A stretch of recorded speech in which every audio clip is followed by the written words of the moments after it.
21 h, le dépouillement est en cours dans les bureaux de vote. Julien Boucher, 4e sur la liste Le Petit, est tendu. Il faut des premières estimations là. Non, mais...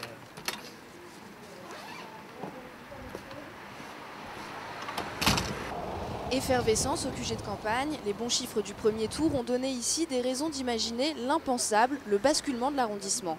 Au café d'en face, les sympathisants sont de plus en plus nombreux. Après une campagne éprouvante, les dernières minutes sont les plus longues. C'est le pire moment parce que voilà, on était parti pour se battre et on va peut-être finir par gagner. Donc là, il y a une attente qui est tout à fait inattendue et miraculeuse pour nous, mais qui est un peu dure. Les résultats des premiers bureaux de vote tombent un à un et pour l'instant ils sont plutôt bons, même dans les quartiers réputés acquis à la droite. La rue des Piétonnes vote à gauche, 56%.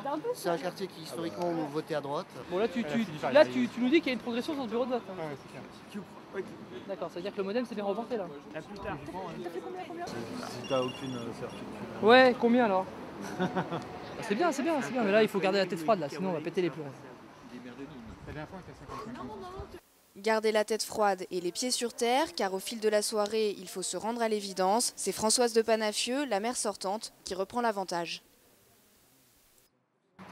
Là-bas, c'est On va faire à 48, on va mettre à 48. Une déception qui a quand même un petit goût de victoire. Ah, progression phénoménale. Voilà. Le prochain coup, je pense, risque d'être le bon. Passage express pour Annick Le Petit qui repart illico vers les plateaux télé. La bonne nouvelle de la soirée, la gauche dans le 17e arrache un 3e siège au Conseil de Paris.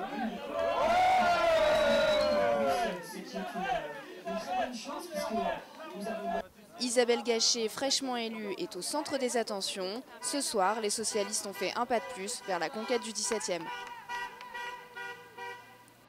47%, le score est historique pour la socialiste Annick Le Petit dans le 17e arrondissement, le fief traditionnel de la maire actuelle Françoise de Panafieux.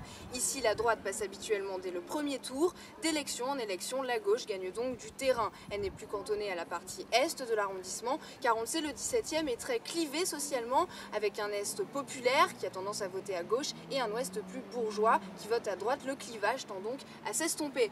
Chez les socialistes, on pense déjà au basculement de l'arrondissement, aux prochaines municipales de 2014, même si aujourd'hui Annick Le Petit a largement bénéficié de l'effet de la Noé, le maire actuel qui a annoncé qu'il ne briguerait pas de 3e mandat.